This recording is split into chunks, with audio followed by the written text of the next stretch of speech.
My name is Paige Turner. I'm 29 and work as a marketing specialist in Colorado Springs.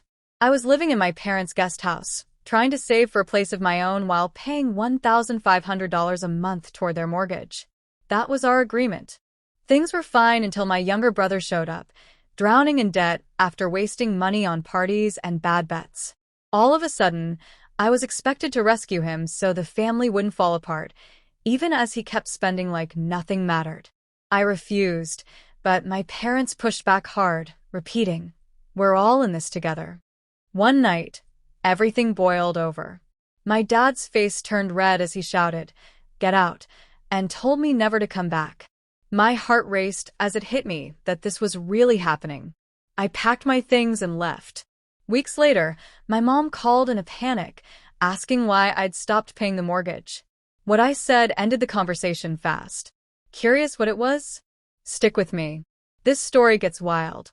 Drop a comment with where you're watching from, and hit like and subscribe to follow this family drama.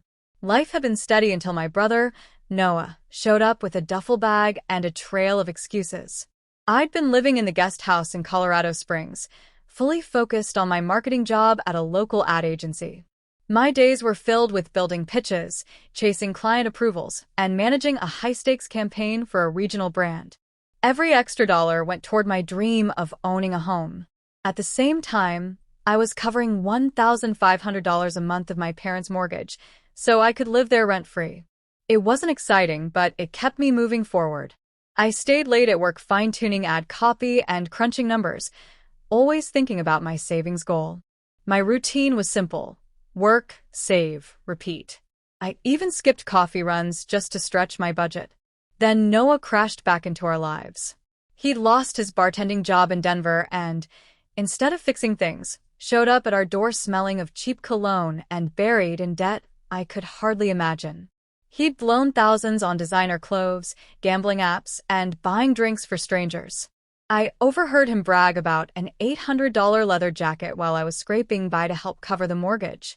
He didn't say sorry. He just smiled and claimed he'd figure it out soon. I wanted to believe him, but his past said otherwise. I'd seen this before, back when he was 19, borrowing money from our parents, Gary and Cheryl Turner, for emergencies that always turned into concert tickets or bar tabs. I finally brought it up at dinner, trying to stay calm. "He needs to get a job," I said, cutting into my chicken. "We can't keep paying for his mistakes." My mom's expression tightened as she put down her fork. "He's going through a rough patch," she said. "We're all in this together." Dad nodded, his jaw set, like I was being unfair. They'd always favored their baby boy, who could do no wrong. I was the responsible one, the bill payer, so it was assumed I'd carry the burden. They never said it outright, but it was obvious. I was expected to dip into my savings to help him. The thought made me sick. I'd worked too hard to sacrifice my future for his choices. The pressure kept building. Mom dropped constant hints about family coming first and how Noah just needed a little help. Dad was more direct. "You're doing well at work," he'd say, as if my paycheck belonged to everyone. I tried explaining that my savings were for my future, not his debts, but every talk ended the same way. They defended him, and I stayed quiet to avoid another fight. Work started suffering too. The campaign I was leading was under a tight deadline, and I was already overwhelmed. One afternoon, I messed up a client call by mixing up budget numbers because I was replaying my mom's latest guilt trip in my head. My boss noticed and pulled me aside to check on me. I smiled and said I was fine, but I wasn't. I'd stare at spreadsheets, wondering how long I could keep paying the mortgage while my brother drained everything. My savings, once growing steadily, had stalled. Every balance check filled me with resentment. I tried talking to Noah directly. One evening, I found him stretched out on the couch, scrolling on his phone. "You need to stop spending," I said calmly. "I'm not covering for you." He barely looked up, mumbling about a job he might get. I pushed, asking about his debt, who he owed, and when he'd pay it back. He shrugged, said it was handled, then started talking about a party. I walked away shaking, knowing he had no plan. The guest house, once my peaceful escape, began to feel like a trap. I lay awake listening to the heater hum, wondering how I'd become the family's safety net. My parents' words echoed in my head. We're all in this together. But it didn't feel like we. It felt like me standing alone against his chaos while they backed him. I kept my routine going, working, saving, paying the mortgage, but the weight was crushing. Something had to break. A week after that failed talk with my brother, I found a credit card statement that wasn't mine. It was mixed in with the guest house bills, addressed to me, but from a bank I never used. My hands trembled as I opened it. $5,000 in charges, bars, online gaming sites, and a car rental I'd never used. The account was opened in my name, with my social security number, but I hadn't applied for anything.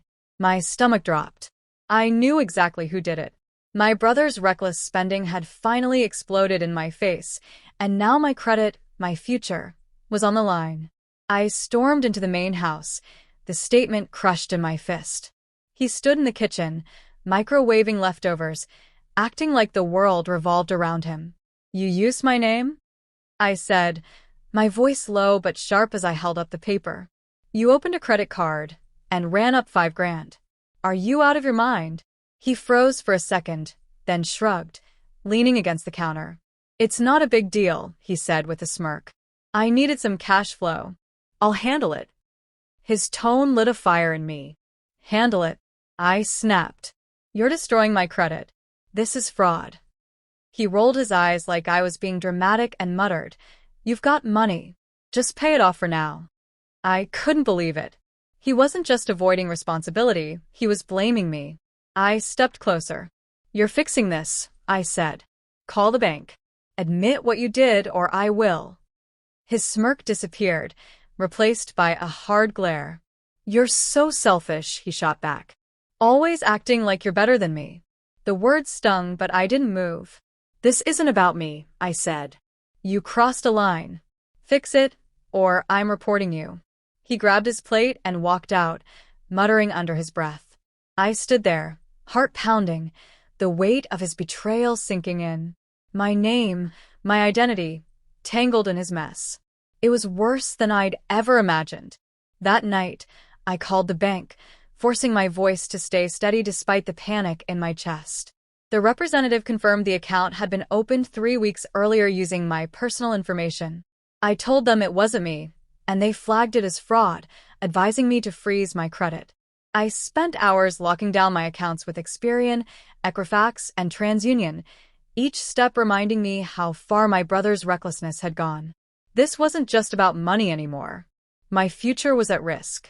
If my credit collapsed, my dream of buying a home, already stretched thin by the $1,500 I paid every month toward my parents' mortgage, could disappear completely. The next day, I brought it up with my parents, hoping they'd finally understand how serious it was. We sat in the living room, the air thick with tension. I laid the statement on the table and explained everything. "He used my identity," I said calmly but firmly. "This could ruin me. You need to make him stop." My mom's face crumpled, her hands twisting in her lap. "He didn't mean it," she said softly. "He's just in a tough spot." I stared at her, stunned. Dad leaned forward, his jaw tight. "You're making a mountain out of a molehill," he said. "Just pay it off, and we'll deal with him later." It felt like a punch to the chest. They weren't just defending him, they were brushing off the fact that he'd stolen from me and put my financial life in danger. "You're not listening," I said, my voice rising. "This isn't just about money. He committed a crime." Mom shook her head, tears forming. "Don't say that about your brother," she whispered. Dad's eyes narrowed. "You've got a good job," he said. "You can handle this. Stop causing trouble." The unfairness burned. I was paying their mortgage, keeping everything afloat, and now I was the problem for speaking up. I left the room shaking, the statement still clenched in my hand. Once again, they'd chosen him. Work became my only escape, but even that was starting to slip. My boss had just given me a huge opportunity, leading a new ad campaign for a national client, a real shot at a senior strategist role. The pitch was due in 10 days, and I was already behind, my focus shredded by everything happening at home. I stayed late, staring at mock-ups while my thoughts spiraled back to the credit card statement, my mom's excuses, my dad's dismissal. During a team meeting, I stumbled over a question about budget projections. My mind stuck on the fraud report I'd filed. My boss raised an eyebrow. I forced a smile and promised to follow up. I couldn't let this ruin my chance. Back in the guest house, I paced as the walls seemed to close in. What my brother did wasn't just betrayal, it was a wake-up call. I couldn't keep living under their roof, their rules, and their blind loyalty to him. The guest house, once a smart step toward my future, now felt like a trap. I'd protected my credit for the moment, but how long before he tried something else? My parents' refusal to hold him accountable said everything. They'd always expect me to clean up his messes, to sacrifice my goals for his mistakes. The thought of staying, of letting this cycle continue, made my skin crawl. I needed a way out, even if it meant starting over. A few days after the credit card disaster, my dad called a family meeting that changed everything. I walked into the living room with my stomach in knots, sensing trouble. Mom sat on the couch, nervously twisting her hands, while my brother lounged in an armchair, scrolling on his phone like nothing had happened. Dad stood by the window, his face set hard as the Colorado Springs dusk cast long shadows behind him. "We've got a problem," he said, his voice low and sharp. "Your brother's debts are out of control again.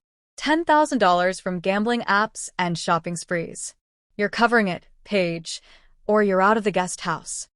The words hit me like a freight train. $10,000 on top of the damage he'd already done to my credit. My head spun, but I forced myself to stay calm.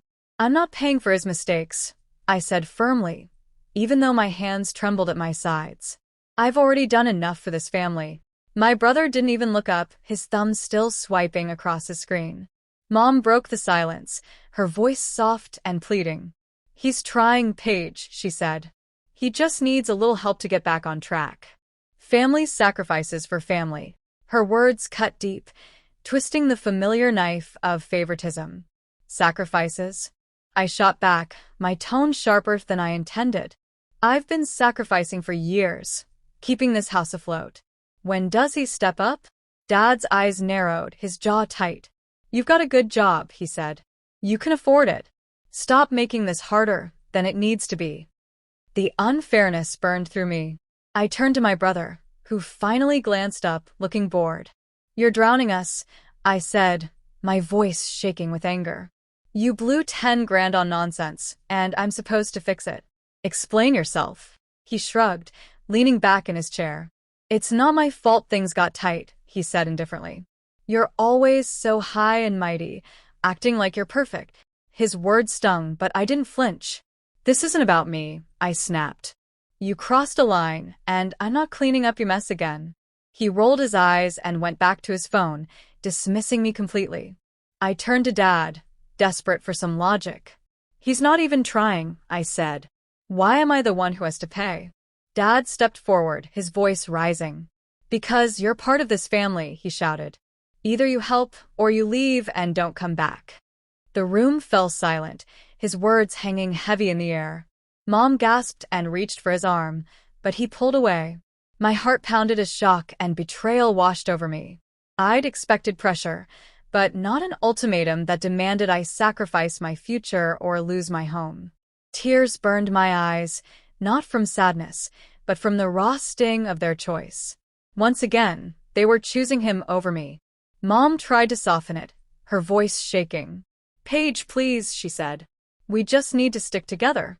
He'll figure it out." I shook my head, my throat tight. "You keep enabling him," I said. "You're letting him destroy us, and I'm the one paying the price." I looked at my brother, still glued to his phone, untouched by the chaos he'd caused. "You don't even care," I said, my voice breaking. He didn't respond. He didn't even look up. I turned and walked out, my footsteps heavy on the hardwood. The guest house felt colder when I returned, the walls closing in. Their demand, $10,000 for his recklessness, was a weight I couldn't carry anymore. I sat on my bed, my thoughts racing. All my years of helping, of keeping things together, meant nothing. To them, I wasn't a daughter. I was a resource. My brother's debts, his indifference, their blind defense, it was a cycle I couldn't escape, while living there. The guest house, once a practical refuge, had become a trap tying me to their chaos. I thought about my job, the new ad campaign, the chance at a promotion. If I stayed, I'd lose more than money. I'd lose myself. I grabbed my phone and called Lindsay Wade, my best friend since college. Her voice was warm and steady. "Paige, what's going on?" she asked. I told her everything: Dad's ultimatum, the $10,000, my brother's apathy, Mom's excuses. My voice cracked as I admitted how it felt like my family had turned their backs on me. "They're choosing him over me," I said bitterly. Lindsay didn't hesitate. "You don't deserve this," she said. "You need to get out, Paige. For good." Her words hit hard, echoing what I'd been afraid to admit. Staying meant more demands, more betrayal, and more of my dreams slipping away. I took a deep breath, staring at the guest house walls. Leaving would cost me rent and hit my savings, but staying would cost more: my sanity, my future, my peace. "Can we talk tomorrow?" I asked, my voice steadier now. "I need to figure out how to leave." She answered immediately, her tone firm. "Anytime. I've got your back." For the first time that night, I felt a spark of hope. The guest house wasn't home anymore. It was a chain, and I was ready to break it. Dad had drawn the line, but I was the one who would decide where to stand. The next morning, I sat with Lindsay at a local coffee shop, mapping out my escape. The place buzzed with conversation, but I barely noticed. My thoughts stuck on Dad's ultimatum. I told her everything again: the demand to pay $10,000, the final command to get out. My voice wavered as I admitted how abandoned I felt. Lindsay leaned forward, her eyes steady. "You can't stay," she said. "They're using you. Come live with me in my downtown apartment. It's small, but there's room for you." Her offer felt like a lifeline. I hadn't even thought about moving in with her, but the idea sparked something powerful: freedom from the chaos at home. I sipped my coffee, running numbers through my head. Renting with Lindsay would cost about $1,000 a month, roughly half of what I was currently paying toward the mortgage. I'd still be on the hook for the $1,500 to my parents until I could fully cut ties. The savings I'd built for a house down payment would take a hit. I'd been close, maybe a year away from buying my own place. Leaving now meant pushing that dream back, maybe 2 years, maybe more. But staying meant more fights, more pressure, more of my brother's recklessness draining me dry. I looked at Lindsay, her face full of concern. "It's worth it," I said firmly. "I need to get out." Back at the office, I grabbed lunch with Colin Hayes, a coworker who'd become my sounding board over the years. I told him about the blow-up, how my dad had basically thrown me out over my brother's debts. Colin set down his sandwich, his brow furrowing. "You're crushing it at work," he said. "You've got a real shot at that senior strategist role. Don't let them pull you under." His words landed hard. My career was the one thing I could control, the one place I wasn't failing. "You're right," I said. "I need to focus on me for once." Colin nodded, calm and sure. "Leaving is the right move. You've got this." That conversation sealed it. Over the next few days, I moved quietly, careful not to alert my parents or my brother. I searched online listings, settling on Lindsay's place, with a backup studio just in case. Her apartment was a cozy one-bedroom in central Colorado Springs, close to work, with rent I could manage if I tightened my budget. I started packing slowly in the guest house, keeping everything low-key. Clothes went into duffel bags, books into boxes, all tucked into a corner of the closet and labeled storage so my brother wouldn't poke around. He lounged around the main house as usual, completely unaware, while my parents acted like nothing had happened. I called a local moving company and booked a small van for the end of the week. The quote was $400 for a short trip across town. I winced thinking of my savings, but it felt like a small price for freedom. I kept up my normal routine to avoid suspicion: breakfast with Mom, brief chats with Dad about work, even forcing a smile around my brother. Inside, I was unraveling, second-guessing everything. What if I couldn't afford rent? What if work fell apart? But every time doubt crept in, I heard my dad's voice, sharp and final. "Get out." I wasn't staying somewhere I wasn't wanted. Lindsay helped me plan everything through late-night texts.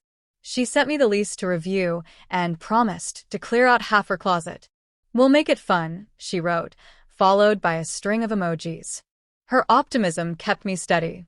I also met with my bank to separate my finances from the family's joint account. The teller walked me through closing access and locking things down so my brother couldn't touch a single cent. It felt like breaking a chain. By Friday, everything was lined up: a new address, a moving date, a budget. I'd move in with Lindsay, split the rent, and rebuild from there. The guest house, once my safe haven, now felt like a weight I was finally ready to drop. I was scared, but for the first time in months, I felt in control. Saturday arrived, and the house was quiet as my family left for a cousin's wedding. I stood alone in the guest house, my heart racing but steady, knowing this was my moment. Lindsay pulled up in her beat-up hatchback, and Colin arrived minutes later in a rented moving van, the engine rumbling in the driveway. We had a narrow window. My parents and brother wouldn't be back until evening. I'd planned everything to make this fast and clean.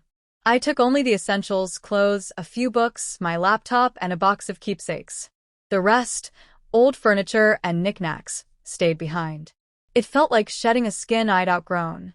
Lindsay hugged me as she stepped inside, her voice bright but firm. "Let's do this," she said, grabbing a duffel bag. Colin got straight to work, sleeves rolled up, loading boxes into the van. "You're doing the right thing," he said, stacking my laptop case carefully. We moved quickly, carrying bags and boxes through the light morning drizzle. The van filled up in under an hour. I kept glancing toward the main house, half expecting my brother to show up and cause a scene, but it stayed silent. By noon, we were driving to Lindsay's apartment in central Colorado Springs. The trip was only 15 minutes, but it felt like crossing into a new life. Her place was small, cramped, with mismatched furniture, but it was warm and full of her energy. We hauled everything up the narrow stairs, Colin joking about needing a gym membership after this. Lindsay shoved her clothes to one side of the closet, grinning. "Plenty of room," she said. By 3 o'clock, everything was unpacked. My clothes hung neatly, books stacked on a borrowed shelf, my laptop set up on the kitchen counter. It wasn't much, but it was mine, free from the weight of family expectations. Back at the guest house for one last trip, I stood alone in the empty room. The bare walls stared back at me, and for a brief moment, I felt a sting of loss. Not for the place itself, but for what I'd once hoped it could be. I pushed the feeling aside and sat at the small desk, pulling out a sheet of paper. My hand shook as I began to write. "Mom and Dad, I'm gone. I've been paying $1,500 a month toward your mortgage, but you told me to get out. I'm no longer responsible for this family, especially not for my brother's debts. I'm done." I kept it short, every word chosen carefully. There was no room for confusion. I folded the letter, placed it on the desk, and locked the door behind me. It felt final, like sealing the end of a chapter. As I drove away, a wave of relief washed over me, loosening the tight knot that had lived in my chest for months. For the first time in a long while, I could breathe. Lindsay's apartment wasn't my dream home, but it was a fresh start, a place where I answered only to myself. I pictured my savings no longer draining for someone else's mistakes. The thought of my brother's carelessness and my parents' blind defense still hurt, but it was behind me now. I glanced in the rearview mirror as the guest house faded into the distance and let out a shaky laugh. I'd actually done it. I was free. As the rush settled, a flicker of worry crept in. What would happen when they got back? Mom would cry. Dad would rage. My brother would probably shrug it off like always. I could already hear Dad accusing me of abandoning them, or Mom begging me to return. The letter was clear, but would they even read it? Would they care? I pushed the thoughts away and focused on the road ahead. Lindsay and Colin were waiting, ready to order pizza and celebrate. Their laughter would drown out the doubts, at least for tonight. I pulled into the parking lot as the van's engine ticked while cooling. Lindsay waved from the balcony, smiling wide. Colin was already inside, setting up a folding chair for me. This was my new normal. Not perfect, but mine. The letter lingered in my thoughts, its words a line drawn in the sand. My family had made their choice, and now I'd made mine. The future was uncertain, but for the first time, it felt like it belonged to me. 3 weeks later, my phone lit up with frantic texts from Mom. "Paige, we're in trouble." The next message read, "The bank is threatening foreclosure. Please call." I stared at the screen as my coffee cooled on Lindsay's kitchen counter. They'd found my letter and realized I'd stopped paying the $800 a month I'd been contributing toward the mortgage. A notice had arrived warning them they had 30 days before losing the house. My stomach twisted, not with guilt, but with a strange mix of pity and resolve. I'd carried them for far too long. Mom called that evening, her voice shaking. "Paige, we need you," she said. "Just help with the mortgage a little longer. We'll figure it out." I stood by the window of my new home, city lights flickering across Colorado Springs. "You told me to get out," I replied calmly. "I'm not responsible for your choices or his."